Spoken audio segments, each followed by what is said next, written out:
Bijaksanalah mulai sekarang. Zeva menghempas tangan Flora dari kerah kemejanya. Ia segera berbalik pergi meninggalkan tempat itu diikuti oleh Leon. Sementara tim pengacaranya tetap tinggal di sana, untuk menyampaikan beberapa bukti tentang tes DNA Zeva dan Mike Wilson, agar tidak ada jalan bagi Flora memanipulasi keadaan lagi. Wanita si Atlan. Pekik Flora hingga menggema di sekeliling ruangan. Para dewan direksi hanya bisa diam tanpa mempertanyakan hal tersebut kepada Flora. Seolah tak mendengar, Zeva terus melangkah bersama Leon keluar dari ruangan itu. Setelah beberapa saat, menjauh dari ruang rapat, Zeva menghentikan langkahnya tepat di koridor yang terlihat sepi pagi ini. Ia menutup wajahnya dengan kedua tangan saat pada akhirnya berhasil melawan rasa takut itu.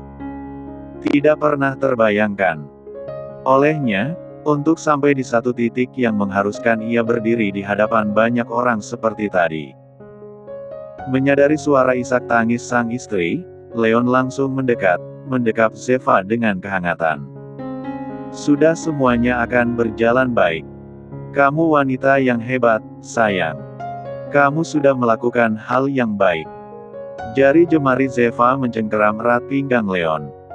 Andai bukan dorongan dari suaminya, ia tidak akan maju sejauh ini.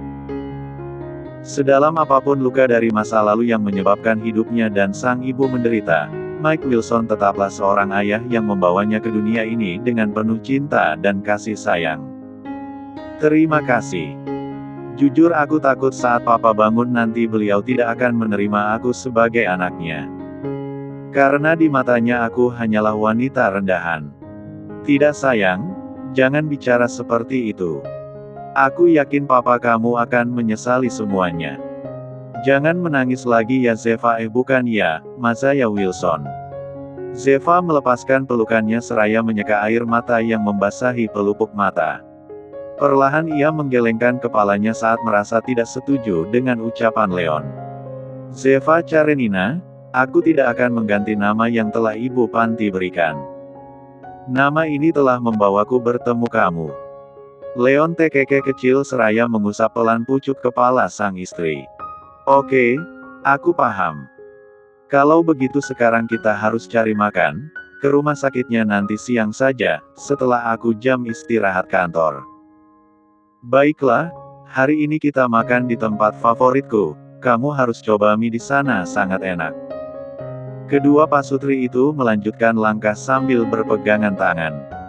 Seperti kisah negeri dongeng, pada akhirnya yang baik akan bertemu dengan yang baik pula. Sementara yang menyia-nyiakan perlahan akan merasakan apa itu karma. Seperti sekarang, Flora mencengkeram erat kedua tangannya saat dari kejauhan memandangi betapa bahagianya Zeva dan Leon. Tuan Mike baru saja tersadar, setelah berhasil melewati masa kritisnya. Ia pun telah dipindahkan ke ruang perawatan biasa, bukan di ICU lagi. Terlihat Karina dan Bara dengan setia menemani. Pak, bagaimana? Ada yang sakit? Tanya Karina dengan nada suara yang lembut. Tuan Mike menoleh dengan lemas. Tidak, hanya lemas saja. Kemarin papa kenapa sampai dirawat di sini? Kemarin papa membuat kami semua takut. Untung saja ada dokter Bara. Karina menarik Bara agar berdiri di dekatnya. Dia ini dokter spesialis jantung terbaik di rumah sakit ini. Mulai sekarang dia akan menjadi dokter pribadi papa, jadi tidak perlu ke rumah sakit sebelah lagi, oke? Bara membulatkan matanya saat mendengar penuturan Karina. Seingatnya mereka tidak pernah membicarakan hal itu sebelumnya. Sejak kapan aku melamar jadi dokter pribadi papamu? Hah? Bisiknya. Karina seolah tak mendengar ucapan Bara. Dan hanya fokus melihat papanya. Terlihat Tuan Mike tersenyum tipis seraya mengalihkan pandangannya ke arah Bara yang berdiri di samping Karina. Terima kasih, Dokter Bara. Mulai sekarang saya percayakan semuanya ke kamu, karena saya yakin dokter pilihan Karina pasti yang terbaik, ucap Tuan Mike, masih dengan suara yang terdengar lemah. Tidak masalah, Tuan. Sudah tugas saya. Bara menundukkan kepalanya sebagai tanda hormat. Tunggu dulu, sanggah Tuan Mike saat tiba-tiba memicingkan kedua matanya. Kamu, Bara teman sekolah Flora, yang dulu tinggal di kediaman Horowitz. Bara menarik senyum tipis saat mendengar pertanyaan Mike Wilson. Ia tidak menyangka pria parubaya itu ternyata masih mengenalnya, padahal mereka terakhir bertemu saat kelulusan SMA. Benar, Tuan. Senang bisa bertemu dengan Anda lagi. Kalau begitu saya permisi dulu karena ada jadwal konsultasi siang ini. Selamat beristirahat. Karina melirik ke arah Bara. Jadi dia dan Kak Flora sudah kenal lama, batinnya. Sebelum pergi dari ruangan itu Bara menoleh menatap Karina yang berdiri di sampingnya. Ia mendekatkan bibirnya tepat di depan telinga Karina. Sampaikan pelan-pelan saja, tekanan darahnya belum stabil. Karina mengangguk paham. Bara pun melanjutkan langkahnya keluar dari ruangan itu. Setelah kepergian Bara, Karina menarik kursi lalu duduk di samping tempat sang papa berbaring. "Pa, sebenarnya aku punya kejutan kecil untuk papa." "Ah, tidak, ini kejutan besar, dan aku mau papa jangan terlalu kaget." Apa itu?" "Tidak biasanya kamu memberikan papa kejutan, jadi penasaran." "Ayo katakan."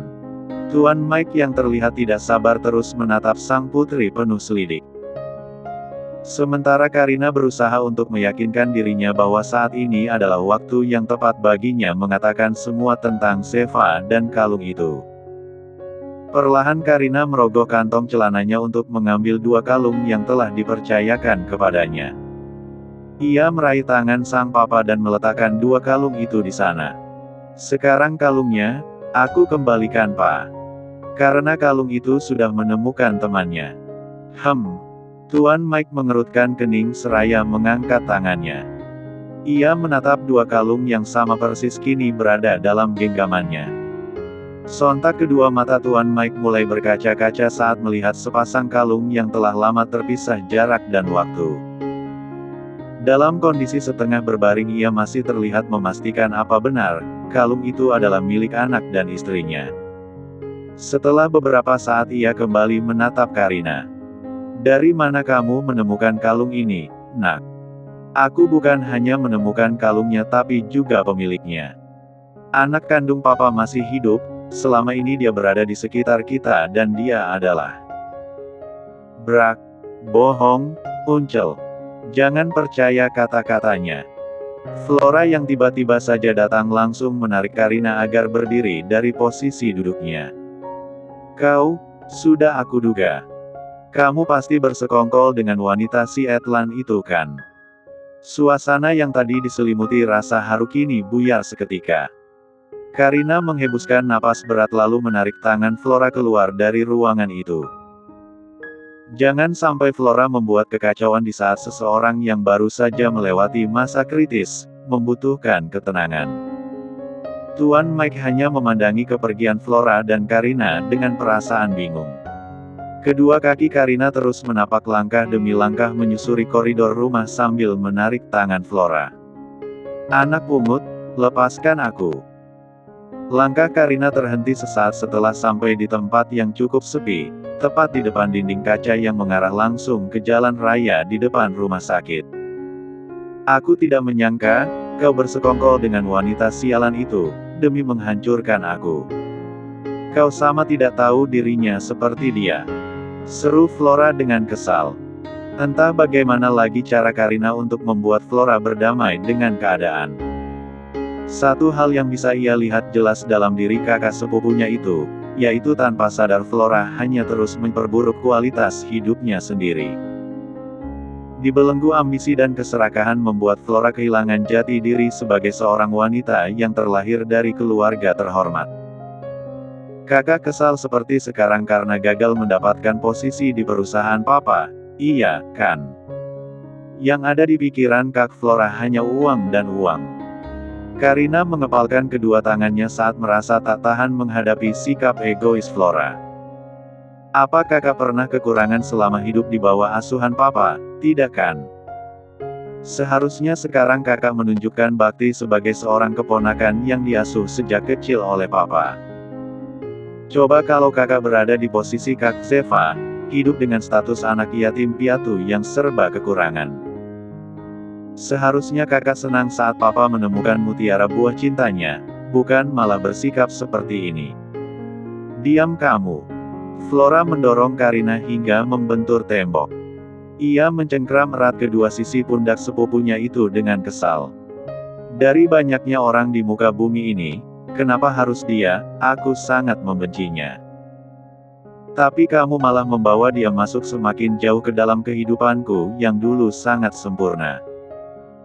Apakah Flora tidak merasa bahwa ini semua adalah bagian dari karma kelakuan buruk kakak di masa lalu? Ucap Karina yang dengan berani menatap Flora. Apa kamu bilang? Flora nampak tercengang saat Karina tiba-tiba saja mengungkit masa lalunya. Karina mencoba untuk melawan rasa takutnya. Sudah cukup selama ini ia selalu mengalah demi kepuasan Flora yang selalu merasa tersingi. Ya, semua orang juga tahu bagaimana kehidupan kakak dulu.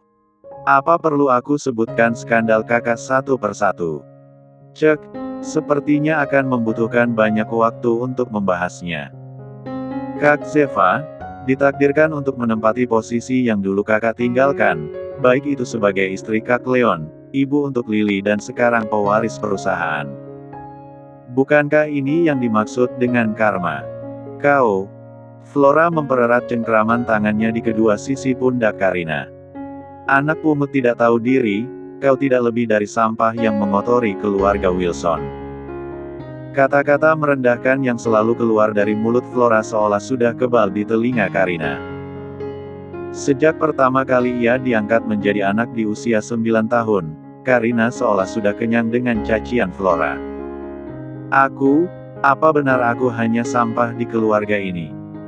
Apa kemarin kakak khawatir saat papa hampir meregang nyawa? Apa kakak tahu bagaimana khawatirnya aku dan Kak Zeva? Kami sangat takut terjadi apa-apa dengan papa.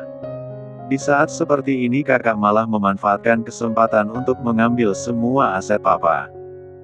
Sungguh, kakak tidak lebih dari sampah yang mengotori dunia ini. Plak. Suara tamparan yang diberikan Flora terdengar begitu renyah. Kedua matanya memerah, seolah menggambarkan gejolak emosi yang membuat darahnya mendidih saat mendengar ucapan Karina yang selama ini selalu tunduk patuh kepadanya. Karina memegangi bagian pipinya yang terasa berdenyut. Ia kembali menatap Flora dengan sorot mata tajam. Tamparan ini semakin membuat aku sadar, aku harus berpihak ke siapa. Jika ada satu hal yang aku sesali selama ini, maka itu adalah mengalah kepada seorang wanita yang tidak tahu terima kasih sepertimu, Flora Wilson. Jangan muncul di sini. Apa kakak pikir akan selamat jika papa tahu kalau kakak mencoba untuk mengalihkan semua aset keluarga Wilson? Dengan kasar Karina mendorong tubuh Flora menjauh darinya. Tanpa membalas tamparan itu, ia memilih pergi. Ia tahu saat ini papanya pasti sedang bingung kenapa ia membawa Flora pergi tadi. Sementara Flora masih diam di sana. Kali ini ia benar-benar kehilangan pegangan hidup. Semua orang yang dulu berada di belakangnya, satu persatu telah pergi tanpa memperdulikannya lagi. Sesampainya di ruang rawat sang papa, Karina bisa bernapas lega saat melihat papanya baik-baik saja. Saat ini seorang perawat sedang menyuntikkan obat kecairan infus yang menggantung di sudut berangkar rumah sakit. Karin, akhirnya kamu kembali. Flora mana? Sebenarnya apa yang terjadi? Papa bingung. Tanya Tuan Mike yang penasaran sejak tadi. Setelah perawat itu keluar, Karina duduk di kursi, sambil menggenggam tangan papanya. Ia mencium tangan itu beberapa kali. Maaf, Pak. Kali ini aku sedikit kurang ajar kepada Kak Flora. Pagi tadi, dia mengadakan pertemuan dengan para dewan direksi untuk pengalihan kekuasaan dan semua aset papa. Apa? Tuan Mike nampak tercengang saat mendengar penuturan Karina. Dia mencoba mengalihkan semuanya saat papa dalam kondisi seperti ini. Karina menganggukkan kepalanya. Tapi Kak Mazaya berhasil menggagalkan itu semua. Anak papa, dia bukanlah orang asing, papa pasti mengenalnya. Sewaktu papa tidak sadarkan diri kemarin, dia selalu setia di samping papa, membisikkan kata-kata agar papa tetap bertahan. Karin, sebenarnya siapa yang kamu bicarakan, nak? Pria parubaya itu terlihat menangis saat membayangkan putri kecil yang sangat ia rindukan kehadirannya. Siapa dia? Papa ingin sekali bertemu dengannya. Karina membuka laci nakas yang berada tepat di samping tempatnya duduk. Ia mengambil secarik kertas dari dalam sana dan langsung diberikan kepada papanya. Zeva Karenina, wanita yang sekarang berstatus sebagai istri Leonard Horowitz. Berdasarkan hasil tes DNA dan kalung yang ia miliki, memperkuat fakta bahwa dia adalah anak kandung yang papa cari selama ini, jelas Karina. Kedua tangan Tuan Mike nampak bergetar saat melihat dan memahami hasil tes yang menyebutkan bahwa kecocokan DNA mencapai 99%. Tuan Mike menoleh menatap Karina dengan mata berkaca-kaca. Jadi wanita yang papa rendahkan beberapa waktu lalu, dia. Mama saya. Mobil yang dikendarai supir pribadi Leon akhirnya sampai di depan rumah sakit, tempat Tuan Mike dirawat. Terlihat Zeva turun dari dalam mobil bersamaan dengan Leon. Pasangan pasutri itu melangkah beriringan memasuki area dalam rumah sakit. Di saat Leon terlihat lebih tenang, Zeva malah menunjukkan ekspresi yang berbeda. Saat sedang di perjalanan tadi, ia mendapatkan kabar bahwa papanya telah sadar setelah kemarin semalaman terbaring lemah di ICU. Di depan pintu lift, mereka menghentikan langkah. Zeva kembali berusaha menata hati dan pikirannya, agar tetap tenang meski tidak ia pungkiri, kegelisahan itu telah hadir sejak mengetahui bahwa papa kandungnya adalah Mike Wilson. Bagaimana jika melihatku nanti, papa akan kecewa. Aku takut ekspektasi beliau terhadap putri kandungnya, bukanlah seperti aku. Leon mengerahkan tangannya, menggenggam tangan sang istri dengan erat. Bagaimana kamu tahu pasti jika tidak mencobanya? Satu hal yang perlu kamu ingat yaitu, bahkan saat dunia tak menginginkan kehadiranmu, aku akan tetap berdiri di sini, menggenggam tangan kamu seperti sekarang. Jadi jangan khawatir, karena bahagiamu adalah tanggung jawabku. Tenang dan percayalah. Zeva menarik senyum manis seraya mempererat genggaman tangan mereka. Kini ia semakin sadar, bumi tempatnya berpijak bukan lagi tanah gersang penuh kesunyian. Namun kini seorang pria yang dulu begitu asing baginya, membawa ia pergi dari tempat menyesakkan itu, menciptakan dunia baru yang setiap sisinya hanya ada kasih sayang dan cinta yang berlimpah. Papa kamu sudah tidur? Tanya Bara yang baru saja tiba dan melihat Karina sedang duduk di kursi tunggu tepat di samping pintu ruangan rawat inap. Anggukan kecil Karina seiring dengan gerakan tubuhnya berdiri dari posisi duduknya. Papa tertidur setelah menangis berjam-jam. Baru kali ini aku melihat papa seperti tadi. Beliau bilang, dia merasa sangat bersalah kepada Kak Zeva. Bara menepuk pelan pundak Karina. Ia menatap mata gadis itu yang nampak sayu karena kekurangan tidur. Kerja bagus, Karina. Sekarang sisanya biar Zeva yang menangani. Langkah kaki yang terdengar samar-samar membuat Bara menoleh ke sisi kirinya. Ia tersenyum saat melihat Zeva dan Leon akhirnya datang juga. Itu mereka datang. Karina pun ikut menoleh. Ia juga tersenyum seraya menarik napas lega. Ia segera melangkah, berhambur memeluk Zeva. Akhirnya kakak datang juga, terima kasih karena sudah menyelamatkan perusahaan papa.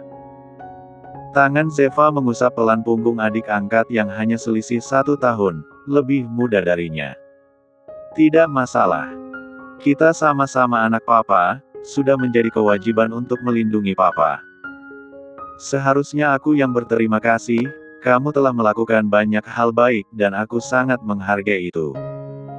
Karina melepaskan pelukan itu, sambil menyeka air matanya. Kalau begitu sekarang giliran Kak Zeva dan Kak Leon yang menjaga papa ya. Aku mau pulang sebentar mandi, ganti baju. Sudah bau asem ini. Zeva dan yang lainnya tertawa kecil saat mendengar ucapan Karina.